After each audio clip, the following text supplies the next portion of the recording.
and it causes one of the most physically disfiguring diseases known to man. It's called elephantiasis, and it gets its name from the swollen limbs and folded skin of its sufferers. It happens when someone's lymph system is blocked by masses of tiny parasitic worms. Humans get the worms from mosquitoes. When they take their blood meal, they regurgitate tiny worms out of their body into ours. These tiny thread-like worms travel via our bloodstream to our lymphatic system. Here they lodge and multiply. The parasites can live for 6 years, producing millions and millions of minute larvae. En masse, they create a blockage, causing the massive swelling associated with elephantiasis. And the bad news is, there's no cure. I'm with Professor Sushma Rathore, a scientist who's helping to manage this disease in India, and the outlook isn't good. There is no effective diagnosis, no drug, no vaccine for this disease. And in the beginning, it remains hidden for a very long time. So the disease is not possible to diagnose it. It can only be diagnosed once there is a swelling and leading to the elephantiasis. The drugs that are available only kill immature worms. The adults carry on producing more and more young. I'm going to meet some of the doctor's patients. Hi.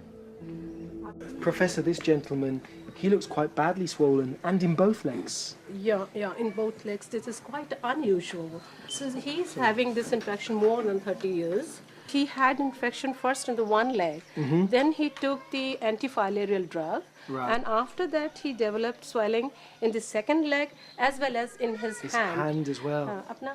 But it can also cause major lung disease, and the social stigma associated with the disease is immense. It's more widespread than most people realise, affecting over 40 million people around the world. And it's a disease that's on the rise. An increasing population means more breeding sites for the mosquitoes that transmit the disease. Well, thank you very much, Professor. That's been really enlightening. Thanks for your time. You're welcome. Thank you. Bye-bye. Bye-bye. Now to find a ride back into town. Short of walking, this is the cheapest way to get around rural India, and one of the most sociable. Roko. Dhanyabad. Right, let's see if I can get in. Dhanyabad.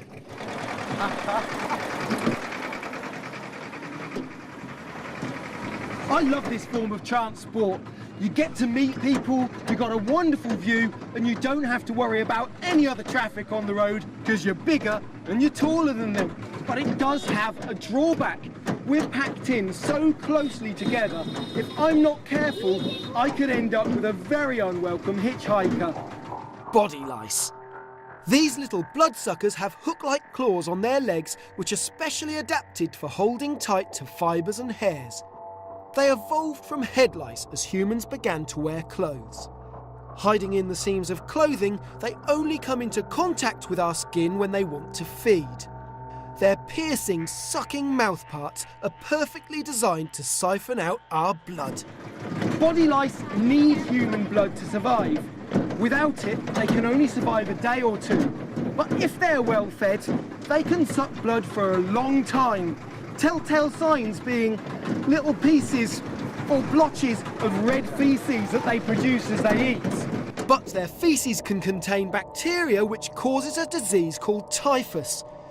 The bacteria take over body cells and can cause inflammation in the heart and the brain, and can be fatal if left untreated. The bacteria enters our body when we scratch infective faeces into a bite wound, and it doesn't have to be fresh. Old faeces can remain infective for months. Now, I've been travelling for so long and going to so many really weird and wonderful places. I've got to be a prime candidate for a body lice banquet.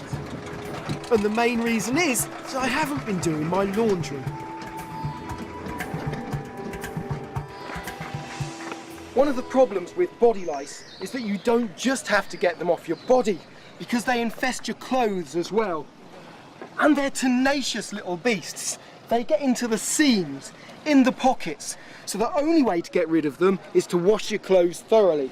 And that's why I'm back here at the Ganges, where the locals wash their clothes. And better still, I don't feel at all self-conscious about stripping off. To get rid of lice, I need hot water and plenty of washing powder. But